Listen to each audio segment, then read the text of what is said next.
Good morning, and thank you for joining our conference call to discuss Johnson Controls' first quarter fiscal 2021 results. The press release and all related tables issued earlier this morning, as well as the conference call slide presentation, can be found on the investor relations portion of our website at johnsoncontrols.com. Joining me on the call today are Johnson Controls Chairman and Chief Executive Officer, George Oliver, and our Chief Financial Officer, Olivier Leonetti. Before we begin, I would like to remind you that during the course of today's call, we will be providing forward-looking information. We ask that you review today's press release and read through the forward-looking, cautionary, informational statements that we've included there. In addition, we will use certain non-GAAP measures in our discussions, and we ask that you read through the sections of our press release that address the use of these items. In discussing our results during the call, references to adjusted earnings per share, EBITA, and EBIT exclude restructuring and integration costs as well as other special items. These metrics, together with free cash flow, are non-GAAP measures and are reconciled in the schedules attached to our press release and in the appendix to the presentation posted on our website. Additionally, all comparisons to the prior year are on a continuing ops basis. Now let me turn the call over to George. Thanks, Antonella, and good morning, everyone. Thank you for joining us on today's call.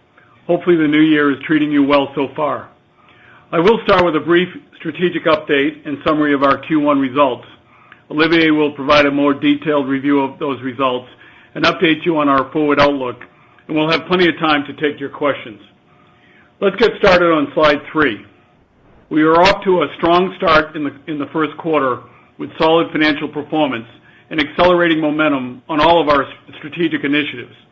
As we will cover in a few minutes, top-line performance was at the high end of the expectations we communicated to you last quarter, which together with impressive operational execution across all segments, enabled us to grow EBIT by 5% year-on-year, despite continued volume pressure related to the ongoing pandemic.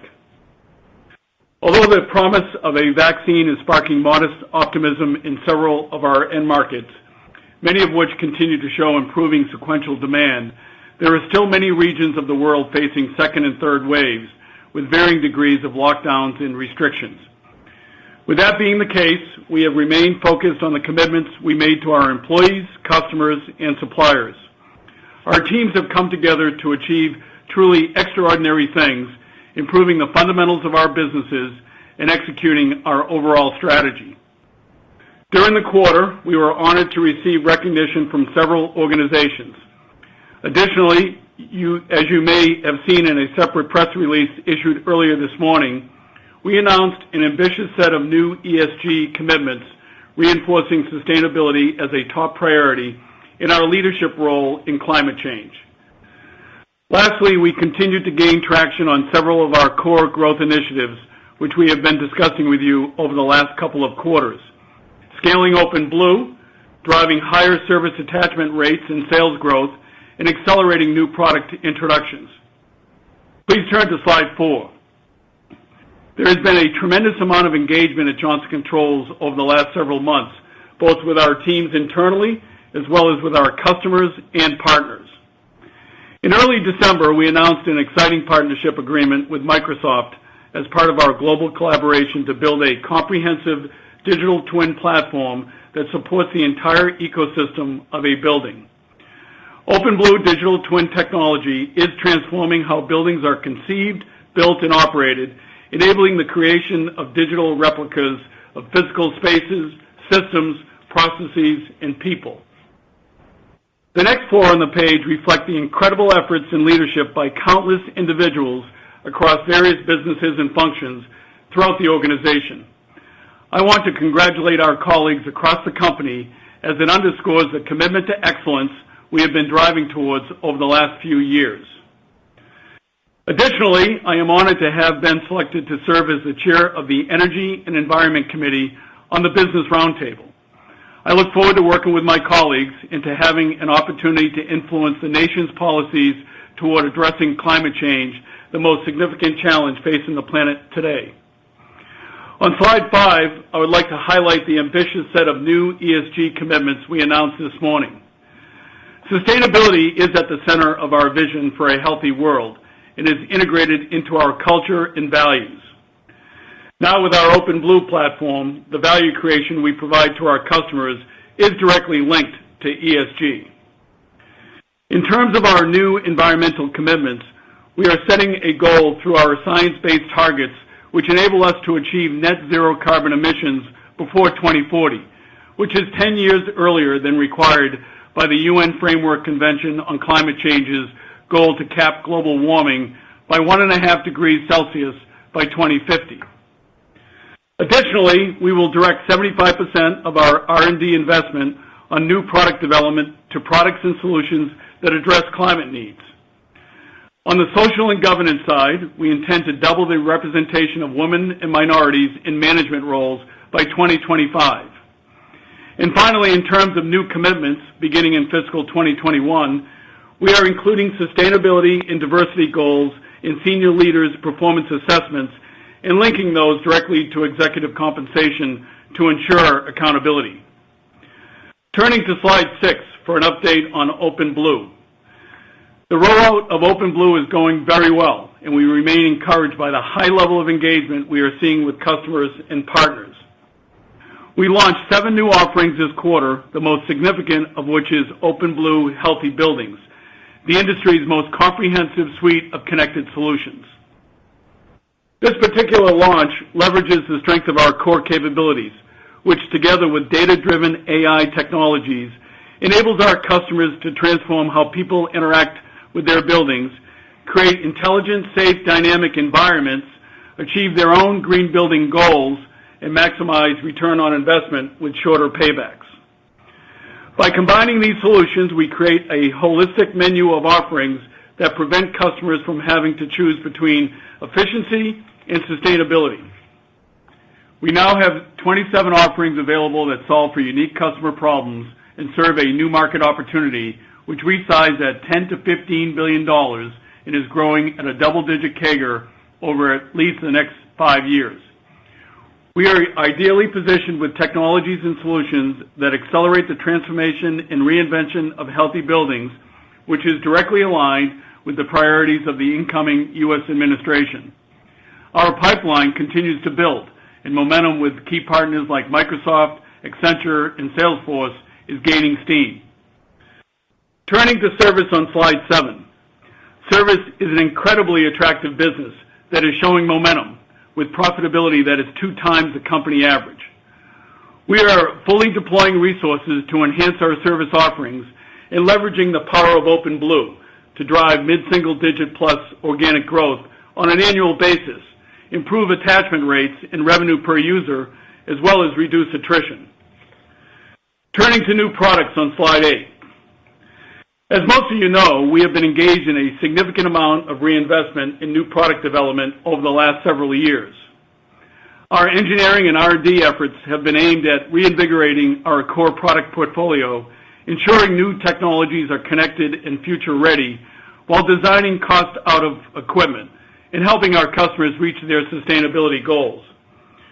We think about product investment as having 4 primary themes or drivers: regulatory and environmental, electrification, digital connectivity, and more recently, healthy occupants. We launched several new products in the quarter that address all of these themes. We continue to expand our chiller portfolio with equipment that uses low or ultra-low GWP refrigerants. And in Q1, we did that with one of our water-cooled screw chiller platforms. We also launched our Mercury 2 smaller tonnage package split system that is already compliant with the 2023 emission standards change 2 years ahead of time. York is the first in the industry with resi and light commercial product that is ready for the 2023 changeover. In Asia, we launched an exciting new side flow VRF system, which is the first of its kind and opens a new market opportunity by enabling installation and building configurations that previously wouldn't accommodate top flow systems. And the modular design meets the needs of our customers who want to expand or retrofit existing spaces more easily and in a cost-effective way. Electrification is another big theme, particularly in Europe and Asia, which is driving significant demand for more energy-efficient heat pump technology across both HVAC and industrial refrigeration markets. This trend towards electrification is geared to lowering energy use, carbon emissions, and the reliance on fossil fuels. In addition to making sure that every piece of equipment that leaves our factory is enabled for connectivity, we are also investing significantly in cybersecurity technology, which has become increasingly important in a more digital world. Lastly, new demand for clean air technologies has resulted in some of the most rapid innovation sessions we have had. For example, our new premium Hitachi ductless system applies proprietary frost wash technology as well as more hygienic coils to increase the level of air quality in residential and small commercial applications. Over the last 12 months, we've been increasing the cadence of new product introductions, generating a higher level of product vitality than we've had in years past, with over 150 new products planned in fiscal 21. We are also investing in our channel to expand our points of distribution and leverage strategic partnerships with large dealers and other channel players. We are seeing tremendous validation of our investment in the marketplace and would expect that to continue over the next several years. Before Olivier reviews slide 9 in detail, I just wanted to reiterate our solid start to the year with improved performance in revenue, orders, profitability, and overall earnings per share. Additionally, free cash flow was exceptionally strong. Now let me turn it over to Olivier to go through the details. Thanks, George, and good morning, everyone. Continuing on slide 9, Q1 sales declined 5% organically, improving sequentially compared to the 6% decline last quarter. Relative to our expectations, global products outperformed, primarily the result of continued high levels of demand for residential HVAC equipment, both here in North America as well as our Hitachi business in Asia Pacific, including China. Segment EBITDA expanded 80 basis points year over year to 12%, the highest margin rate in any first half since the merger, despite volume headwinds related to the pandemic. EPS of 43 cents increased 8%, benefiting from the higher profitability I just discussed, as well as lower share count, as we have maintained a disciplined approach to capital allocation. Our free cash flow performance in the quarter was strong, up about 10% on a reported basis to over $400 million. I will provide the details on our cash performance later in the call, but the strong start in Q1 puts us on a path to achieve 100% conversion for the full year. Please turn to slide 10. Orders of our field businesses continue to improve, with the year-over-year decline moderating to just 3%, despite our installed business still experiencing pressure from slower non-resi new build activity, with retrofit activity showing signs of recovery. Service orders increased 2% overall, driven by MILA and supported by the recovery of our core commercial fire and security businesses in Europe. Our global products book-to-bill was up slightly year-over-year, with extremely strong growth in our North American resi HVAC business, up over 170% year-on-year. Backlog accelerated up 3% over the prior year to $9.5 billion, with service backlog up 8% to $2.5 billion, and installed backlog up 2% to just over $7 billion. We are beginning to see conversion rates in our service backlog accelerate, which gives us more confidence in our mid-single-digit growth outlook for that business. Our installed backlog flow rate is improving, but still below historical levels. Where site access has been allowed, we have continued to execute larger projects that were funded prior to the pandemic. As those projects reach completion, incoming backlog is remixing towards shorter cycle projects, which is positive for near-term margin outlook. Turning to our EPS bridge on slide 11. Operations net of mitigating actions netted to a 2-cent tailwind versus the prior year. Similar to the past several quarters, we experienced broad-based volume pressure and unfavorable mix. We remained in a positive price-cost position, and we continue to keep tight control on SG&A costs, including ongoing efforts to mitigate COVID-related volume declines. Net financing cost and controlling interest were each 1 cent headwind, with lower share count benefited us by 3 cents. Let us turn to slide 12 to discuss our segment results in more detail. My commentary will also refer to the segment and market performance included on slide 13. North America revenues declined 6% organically, with install down 9%. Sales in the new construction channel remain depressed as customers continue to delay large projects.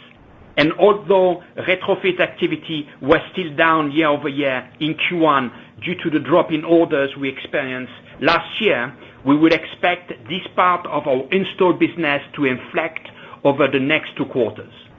Services declined 2%, with our recurring contractual service business up low single digits across all domains, offset by weakness in transactional service linked to customers' lower discretionary spend in the current environment.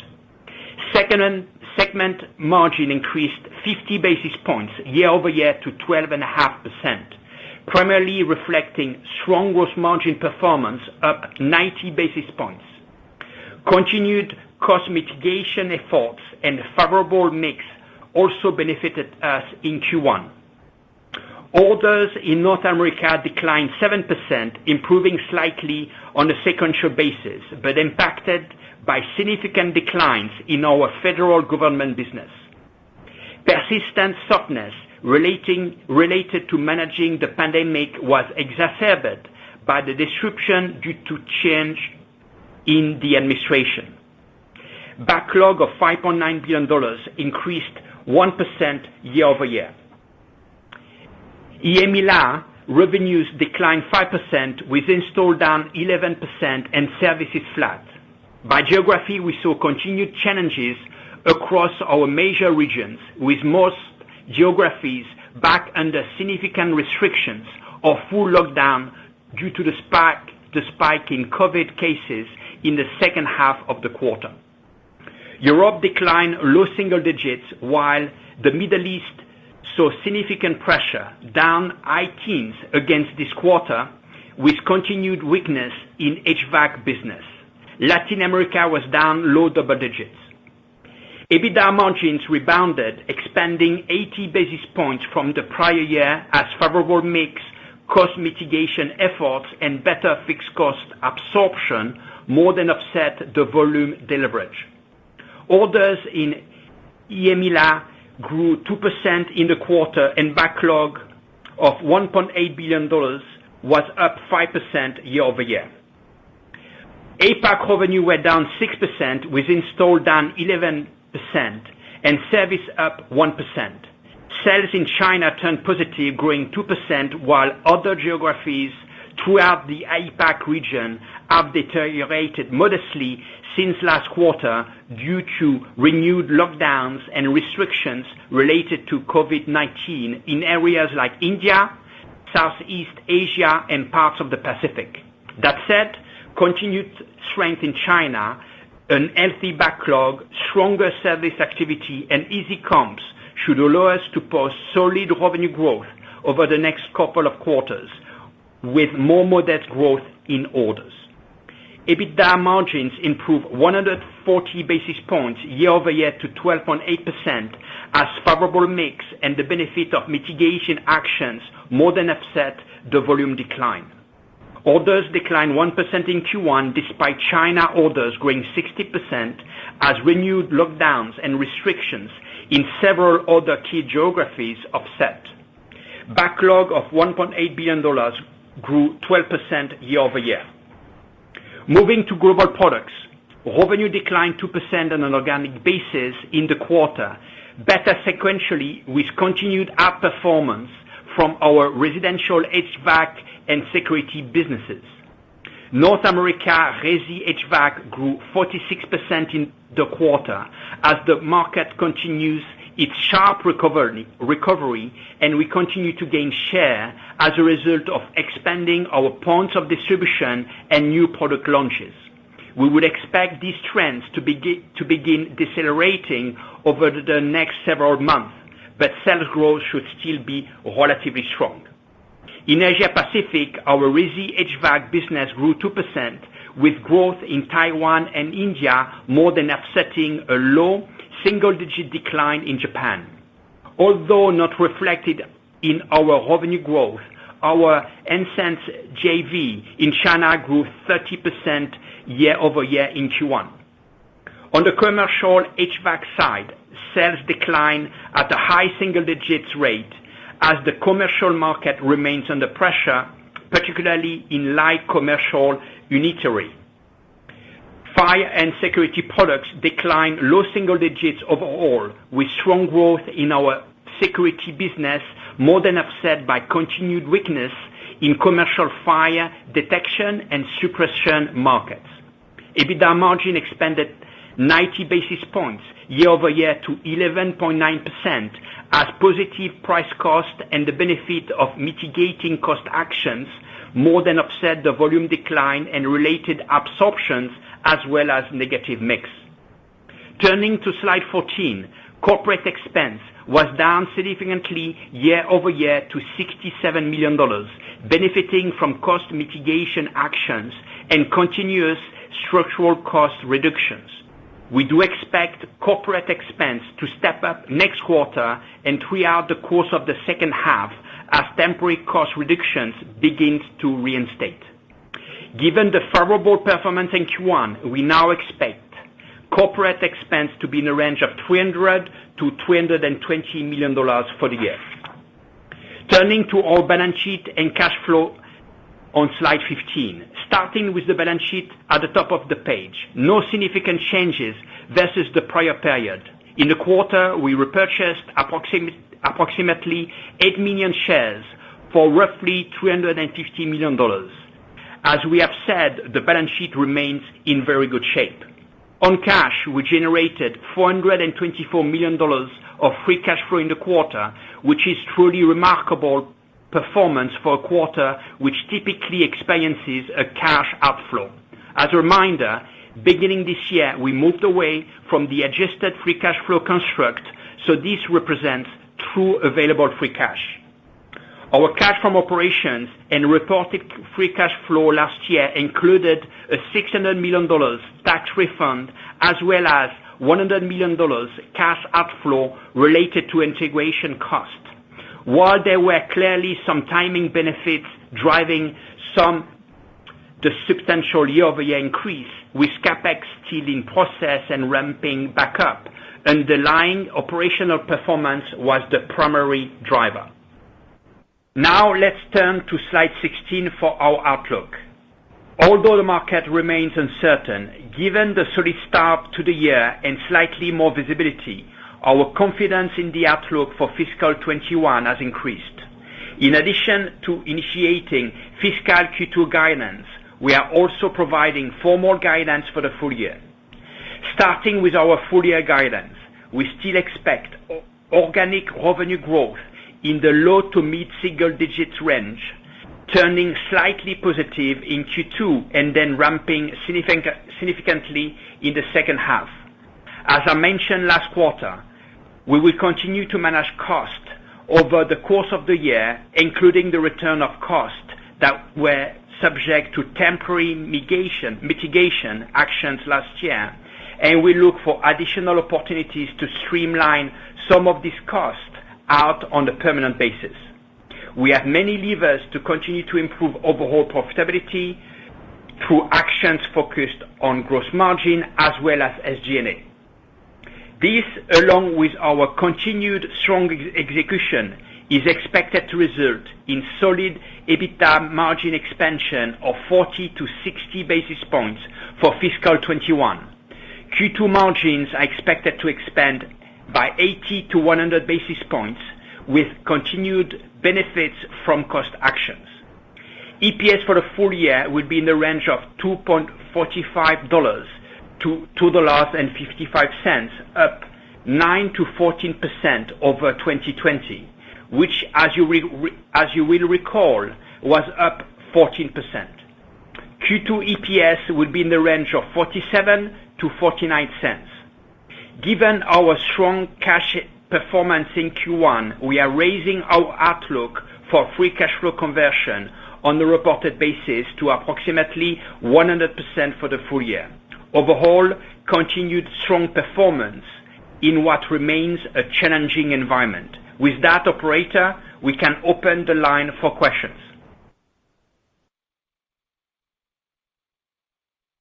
Thank you. At this time, if you would like to ask a question, please press star 1 on your touch-tone phone. Please ensure that your line is unmuted, and please record your name when prompted so that I may introduce you to ask your question. In respect of time, we ask you limit yourself to one question and one follow-up. Our first question comes from Nigel Coe with Wolfe Research. Thanks. Good morning, everyone. Thanks. Good morning, everyone. Morning, Nigel. So, first of all, thanks for all the additional details on the slides. Really, really helpful. So, looking at the margin guide for the full year, the implied back half is obviously much flatter. I realize we've got temporary costs come back into the equation here, but is there anything else that we should think about in terms of mix, raw materials, anything else that would kind of cause that margin to flatten out in the second half? So, Nigel, good morning. Indeed, the guide implies that the margin rate for the second half is going to be marginally up. We discussed that in prior calls. In the second half of the year, some of the costs we mitigated last year are going to come back. The net for the year we discussed is about $40 million, but the second half is going to be a headwind. As I indicated last quarter, we're working on mitigating those costs coming back. We have plans in place. It's too early for us to commit to an improvement in margin in the second half, and we'll come back when those plans are a bit more structured, Nigel. Great. No, that's clear. And then the attachment rate initiatives, 35% service attachment rates, looking to increase that by a few basis points for the year. I'm just curious, how are you, looking to achieve that? What sort of incentives do you have in place to, I don't know, sales or technicians, and what role is OpenBlue playing in that? So any help there would be helpful. Yeah, so Nigel, when you look at our $6 billion service business, of course, as we've laid out, it's a very attractive vector for growth, and that has been accelerated with the healthy buildings trends. So when you look at historically, we've been underserving our installed base, and so we've been going back after that, and we believe that that's a real material opportunity and a competitive advantage for us. We have been increasing our market coverage with people, as well as enhancing the technology that we're deploying within our solutions with OpenBlue. When you look at the margin profile, it's 2x the overall company EBITDA margin. And as we now look at our new capabilities, differentiating our services with connectivity and utilization of data, that really gives us an opportunity to be able to get longer-term contracts, being able to solve bigger problems, be able to attach contracts, and ultimately drive that attachment rate. We've seen great progress here in Q1. We're up about 90 basis points sequentially in Q1. We expect for the whole year that our attach rate will move up 300 or 400 basis points and will actually accelerate as we enter 2022. And so it's a combination of all of that truly, positions us to be able to take what we've done historically and truly now move the needle with how we can attach a lot more to what we do to serve that installed base. Okay, thanks, George. Thank you, Mr. Coe. Our next question is from Deane Dray with RBC Capital Markets. Your line is open, sir. Thank you. Good morning, everyone. Good morning, Dean. Hey, I really like seeing the slide right up front profiling the opportunity in healthy buildings, this whole indoor air quality theme that we think is really meaningful post-COVID. And George, was hoping to give us a little bit more of a granularity in how you arrive at that 10 to 15 billion, maybe a sense of how much is equipment, services, digital, and how much of this benefit are you seeing today?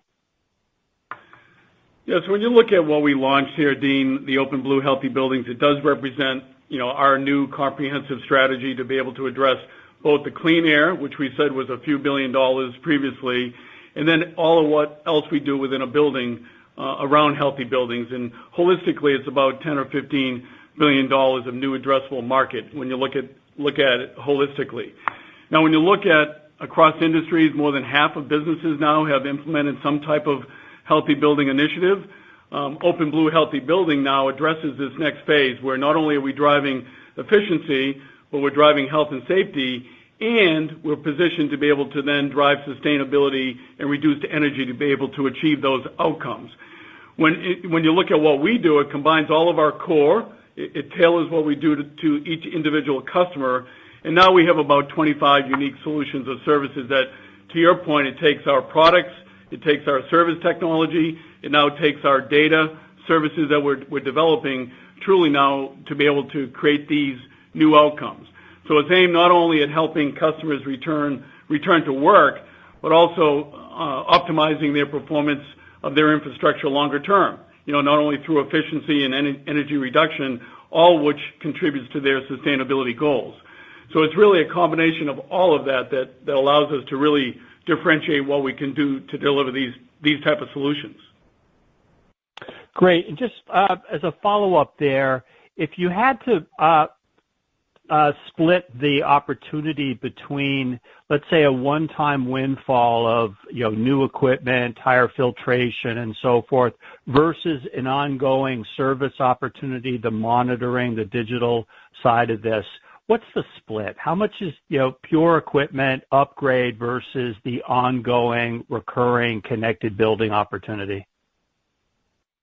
Well, to give you an idea, and this will be within our global products, we've seen huge increases with filtration, orders up, strong 20, 30%. We've got our IsoClean, our portable air purification units. We see growth of well over 100% year on year. We're seeing our pleated filters up, 500%. We're seeing filtration products up, kind of 50%. So we are seeing benefit in the products that ultimately go into our solutions in what we can do to look at every aspect, filtration, disinfection, the recirculation, as well as isolation that ultimately we provide with our solutions. And so it's a combination of all of that, Dean, and then as we're now upgrading these systems, the more connectivity that we can gain with how we utilize when we use our Metasys platform to collect data and then being able to optimize the outcome that we can produce is the advantage that we have with the 16,000 people that we have deployed across the globe that are intimately working with customers in delivering these solutions. That's great. And just congratulations on all of your ESG commitments. That really does put you guys best in class here. Thank you. Thanks, Dean. Thank you for your question, Mr. Dre. Our next question comes from Scott Davis with Melius Research. Your line is open, sir. Hi. Good morning, everybody. Morning, Scott. George, is there a preference between M&A and buybacks in 2021 or any kind of opening of M&A markets that get you more interested? Yeah, so we, as we've been improving our fundamentals here, Scott, and getting a lot of confidence here with the continued improvement that we're going to continue, deliver on, that we think that M&A is a space that, as we're building our pipelines, that is attractive in being able to take what we're doing with our organic investments and be able to contribute more in how we ultimately deliver growth. So as we look at our priorities for the year, we are not only supporting strong dividend, but also optimistically doing the buybacks, and we committed the $1 billion that's still remaining from the from the Power Solutions sale, but on a go-forward basis, see M&A as being an area that we can contribute 1 or 2% growth on a go-forward basis on an annual basis because of the pipeline that we see, the ability to be able to enhance our technologies, our go-to-market, our services, and then accelerate the work we're doing with OpenBlue. Makes sense. And then just switching gears to service, you on slide 7, you reference a mid-single-digit growth rate and attachments at 35%. I mean, you say the entitlement is double the current rate, but what can get you there? I mean, you're not there yet. So what needs to happen either within the sales force or within perhaps customer education or something else that kind of gets you driving to a higher growth rate in service? So if you look before the pandemic, Scott, we had got our growth rate to 4 or 5%, and it was pretty much at the market rate, and that was a lot of blocking and tackling. Now, strategically, we've been investing in new services. We've been enhancing those services with OpenBlue. We've been targeting our installed base in a much more aggressive manner because we have an opportunity to be able to bring that forward with new technologies and be able to address some of the new challenges that our customers are facing. So when you put all of that together and you look at our performance here, in Q1, we've been sequentially improving. We're only down, when you look at our service was down 1%, it was down 3% in Q4. We're projecting here on a go-forward basis, and our orders were actually up 2% in the quarter. On a go-forward basis, we see our orders continuing to improve. We're getting a higher mix of longer-term contracts within those orders, and that we believe that from a revenue standpoint, we turn positive here in Q2, and it'll continue to ramp Q3 and Q4. So it's really a combination of not only mining the installed base, adding additional capabilities within the field, and being able to do that, be able to enhance the offerings, be able to get it connected, utilizing data, creating new outcomes, and then ultimately being positioned here to attach. Our attach rate in the first quarter was up 90 basis points sequentially, and we see that improving 400 or 500 basis points over the year, and then accelerating beyond that. So that gives us confidence here, Scott, that through the year we'll get to mid-single-digit growth in 21, and that we believe that we can accelerate from there with very attractive margins going forward. Sounds encouraging. Good luck, George. Thanks, guys. Thanks, Scott. Thank you for your question, Mr. Davis. Our next question is from Steve Tusa with J.P. Morgan. Your line is open, sir. Hey, guys. Good morning. Hey, Steve. Can you just fill us in on kind of what you're seeing in your core, like the commercial HVAC equipment market in the U.S.? It's just kind of hard to tell, like, what the real trend is. I mean, non-res construction obviously remains kind of weak, but, you've got all these opportunities on ESG and IAQ, et cetera. But just curious as to how this cycle is shaping up versus prior, maybe, on that front, equipment. So when you look at our commercial HVAC market, let me start with applied. So applied HVAC orders were down low single digits. This is globally down about 3%. We did see continued sequential improvement in the market through the quarter.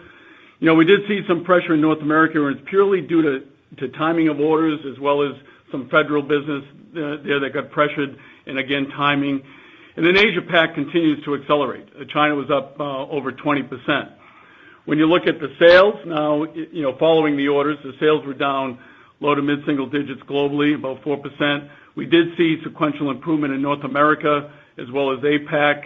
APAC, actually came back to being flat, and a lot of that's being driven by our service growth and the traction we're getting there. The North America install is better, and we're seeing as Olivier said, we're seeing more retrofit quarter on quarter. And then when you look at unitary markets, they generally remain under pressure. They were down low single digits in Q1. The mix of that is, light commercial, smaller tonnage units was down slightly in the quarter. Larger tonnage units are actually weaker because of the larger projects being delayed or deferred. We continue to gain share as a result of the investment that we've made in both new products as well as channel. So when you look at the whole space, we're still pretty bullish that these are very attractive end markets with long-term secular trends that align very well with our core. and a lot of focus now on energy and sustainability, which is going to drive, I think, is going to drive the industry. And we've been leading with the investments we've made in our YZ chillers and the increased tonnage that we're launching there. Our rooftops are premier choice and select rooftops. And ultimately now we're investing more heavily in next-gen air-cooled technologies, electrification with heat pumps and heat transfer units, and advanced VRF technology. So when you think of the space, there is some changes happening in the space, but we're invested to really capitalize on that going forward. And now with our larger installed base and now with the connectivity with our digital offering does give us an opportunity to really leverage that and build the service business that we've been building. And so I think the trends are sequentially positive. Some pressure on the larger non-residential construction that we see being pushed to the right a bit, but we are seeing sequential improvement, Steve. And just a simple one, do you think the applied markets in the U.S. will be, on a calendar basis, down in 21? The biggest ticket stuff? The market. So when you look at the overall market driven by non-resi construction, the overall market will be slightly down. When we look at our mix, we have been remixing towards the higher growth end markets, and we've been focused on, obviously, with the new demand around healthy buildings and the like, we've been doing more shorter cycle projects and putting that into the backlog, that we're projecting our North America business will be positive for the year. And now that's gaining share. That's above the industry metrics that you follow, whether it be ABI or construction starts. But with the work that we've been doing with remixing our capacity, focusing on high growth end markets, and then with the acceleration we see with some of these upgrades and retrofits is what's going to drive our business for the year. Great. Thanks. I appreciate it. Thank you for your question, Mr. Tusa. Our next question is from Jeff Sprague with Vertical Research. Your line is open, sir. Thanks. Good morning, everyone. Morning, Jeff. Good morning.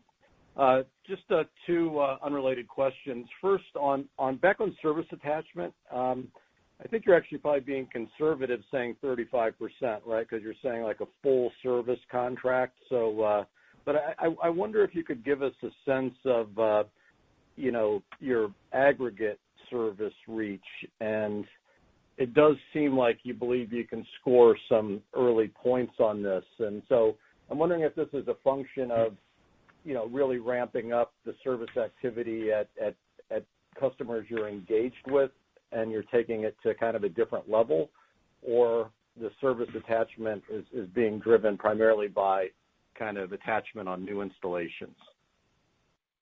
No, it's all of the above, Jeff. So what we're doing is, as we've really brought our, strategy around service to a whole new level here, we brought on new leadership. We've got it structured such that we've got all of the key metrics that we're driving.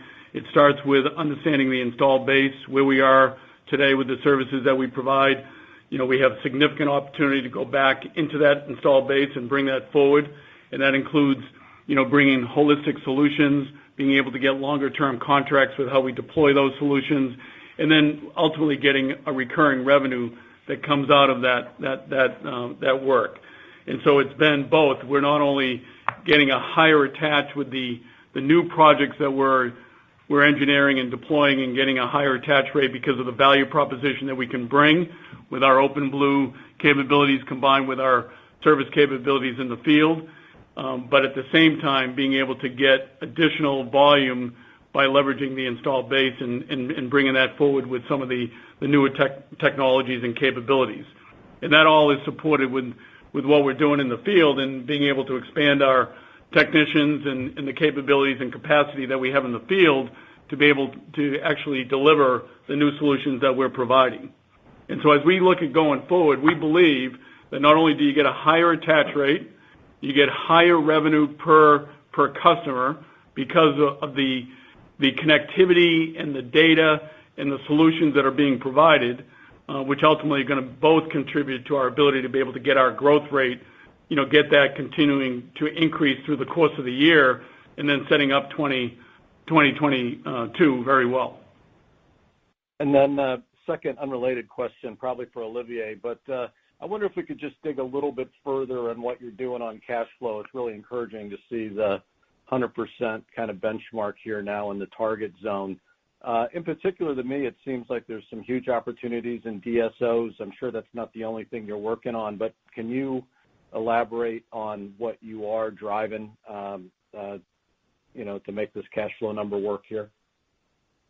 Yes. Good morning, Jeff. So we are very pleased with the performance we have had in cash flow in the quarter. By the way, last year was pretty good too.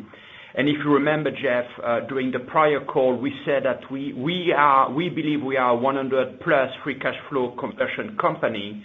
The debate was when. And we were concerned this year with some of the cash tax benefit we took in 20 headwind this year. But despite that, we believe we're going to be at 100% this year. So what is happening? Few things. First, the level of profit is strong, and we believe we have the ability to make that stronger.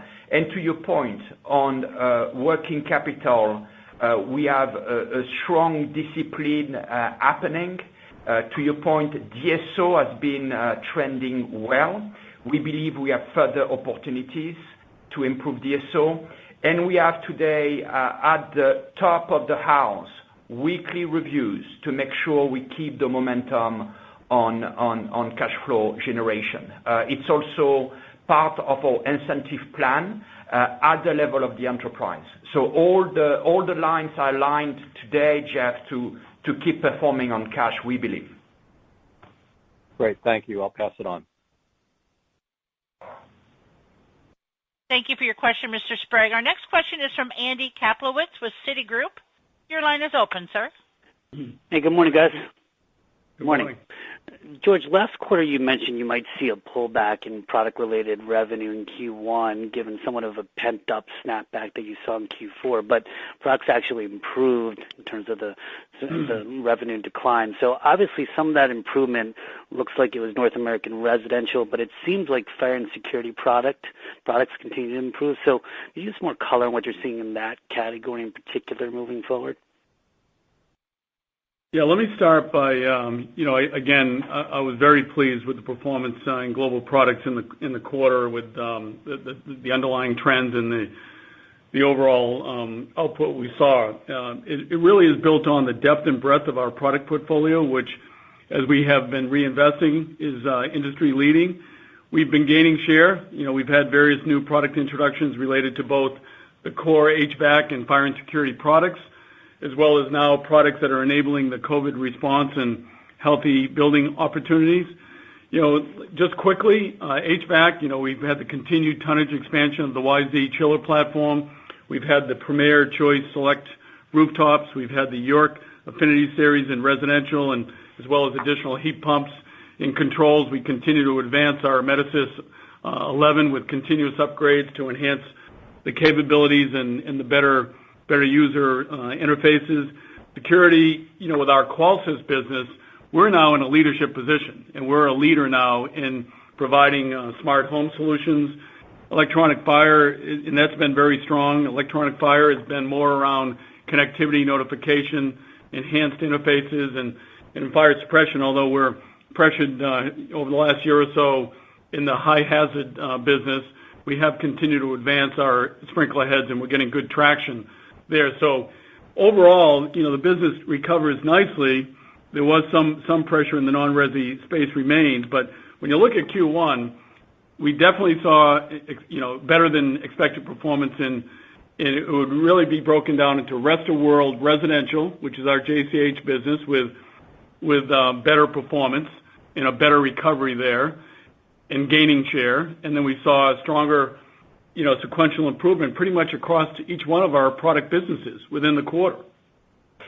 And Andy, we mentioned that in our prepared remarks. We are going to accelerate the number of new product launches in the rest of the year. So we have launched already some new exciting products in Q1, but that will accelerate. So we are optimistic about what this business can keep doing for us. And your second question, Andy, was around fire and security? Yeah, in particular. So in total, I'd start by saying fire and security remains very attractive to us. It's 40% of our revenues are in this space. It's core to building systems, very attractive margin profile due to the service mix. We've got an incredible installed base, which creates, significant recurring revenue in service. And then when you look at these attributes, they're critical to what we're doing with OpenBlue and being able to really drive a comprehensive solution within the building, deploying technology and our go-to-market.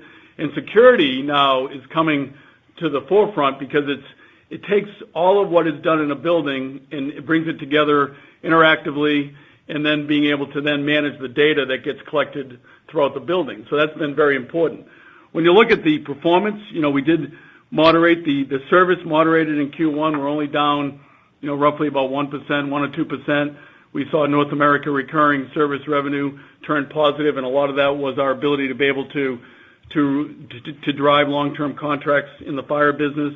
EMEALA, the overall service turned positive, and Asia Pac is slightly down. When you look at where the pressure is right now, it's in install, and it's mainly due to project delays and general prioritization of HVAC around indoor air quality that's driving some of the resource allocation of our customers. But I believe that that's only a timing issue. These projects will be released, and we'll be able to be positioned and capitalize on those going forward. And the only other one to note, Andy, is the retail. Retail continues to be under pressure. It's down about the same that it was down in Q4. So we are, it's a great business. It's a high value proposition within the business. But given, what's been happening in retail, we've been working to reposition ourselves to be critical to the essential retailers at the same time, while we're helping the less essential or the apparel retailers to expand their omni-channels in addition to their brick and mortar infrastructure. So that's where we are in fire and security, but still a very attractive business for us. Very helpful. And just a quick clarification on price versus cost. I mean, I assume it's in your forecast, Olivier, for 21, but you've been able to cover rising inflation in the past. Just any thoughts on price versus cost in 21? It's still positive. It was in the quarter, Andy, and we believe the discipline in the organization is strong, and price cost will remain positive for the back of the year.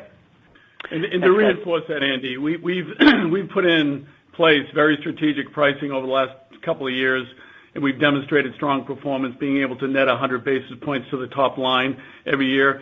Yes, we are seeing the commodity cost increase, but I can tell you with the work we've done, there's more than enough mitigating actions across with the other levers that we're deploying around VAVE, direct material productivity, around supply chain, leveraging our buy. So we're very well positioned to be able to have positive price cost, and the margin guidance that Olivier provided incorporates the updated price cost headwind that we see. Very helpful, guys. Thanks. Thank you for your question, Mr. Kaplowitz. Our next one's from Julian Mitchell with Barclays. Your line is open, sir. Hi, good morning.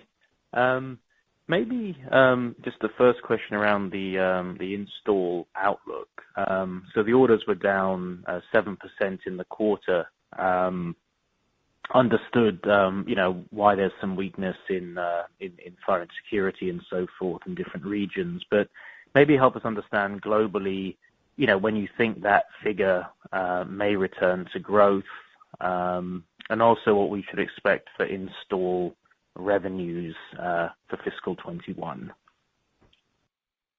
Yeah, Julian, let me start. When you look at the market indicators coming out of 2020, they were pointing to a weaker new construction.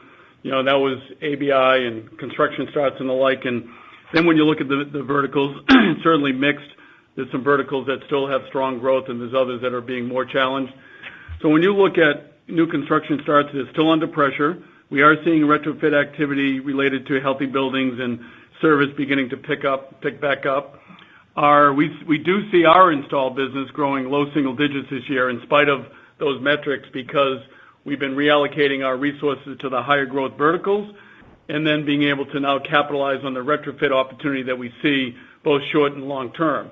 When you look at the verticals, there's certain verticals that are under more pressure than others. when you think about the growth areas, better than 25% of our sales go into institutional markets in both healthcare and education. They're definitely receiving a lot of attention right now with respect to building health. And then when you look at commercial office, it is more mixed with lower utilization rates near term. But we do believe that there's going to be a demand because there is a lot of interest in solutions now for what the new normal will be within these buildings. And so when you look at the overall impact of COVID, we believe that it has delayed the investment decisions, which is creating some uncertainty and limited visibility beyond the 6 months. But we believe that what we see with our pipeline has actually been growing. And we see now in North America, for instance, with the access restrictions continuing to be eased, we'll see some headwinds here in Europe and LATAM with some of the shutdowns and the like. But as we get into the second half of the year, we believe we start to recover on orders. I mean, orders are actually going to be recovering here in the second quarter. That will continue to improve through the course of the year and set us up well for 2022. We do have a $9 billion backlog, and that is up year on year. We believe the mix within that backlog is shorter cycle, so that is helping us, book and turn through the course of the year, which is helping us be able to outperform the market within the non-resi market. And then, with service recovered now with PSAs, that is beginning to offset the pressure that we've had with some of these site restrictions. So I believe you'll see that we're going to outperform through the course of the year. The market will continue to recover, and you'll start to see positive expansion within the industry metrics in 2022. Thanks, that's helpful. And then just a quick follow-up on the margin outlook across the four segments. So you've got that plus 50 bips figure firm-wide for operating margin for the year. Anything you'd call out on segments that should lead or lag that? And perhaps in particular, what kind of operating leverage do we expect in global products?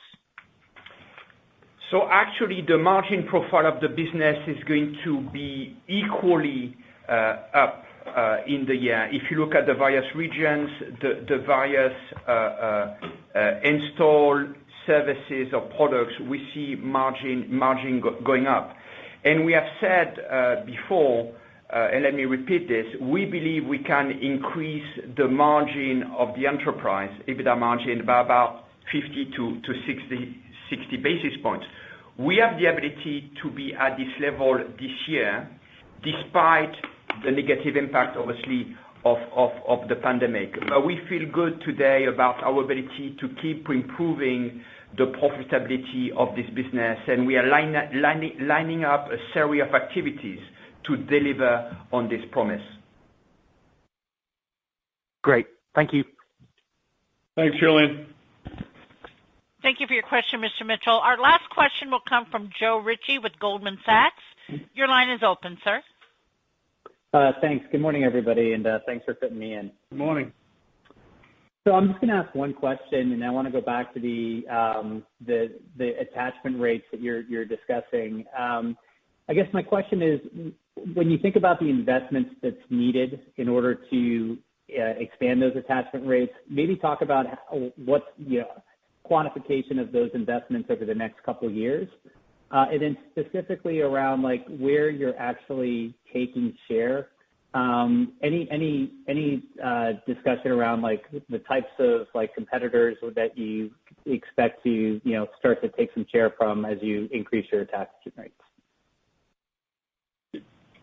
Yeah, so the investments that we're making is really what's enabling our ability to be able to get a higher attach rate. Is not only making sure we have the right capacity deployed across the regions in being able to go after, so historically going after the installed base that's out there today that we've underserved, and then being able to bring those forward by upgrading and getting new technology deployed and getting a recurring revenue contract. But on new solutions in how we now bring our technology investments and embed those into the overall solution, and then being able to then tie that to a long-term contract that enables us to be able to get that attach. That is the underlying strategy. So the investments that are being made are built into our products, at the product stage. They're built into our digital capabilities we're building with OpenBlue, and then it's ultimately making sure that we've got the infrastructure deployed within our regions to be able to successfully deliver that to our customers. And we have all of those elements that have been built into the plan in our reinvestment, and this has been ongoing here for the last 18, 24 months.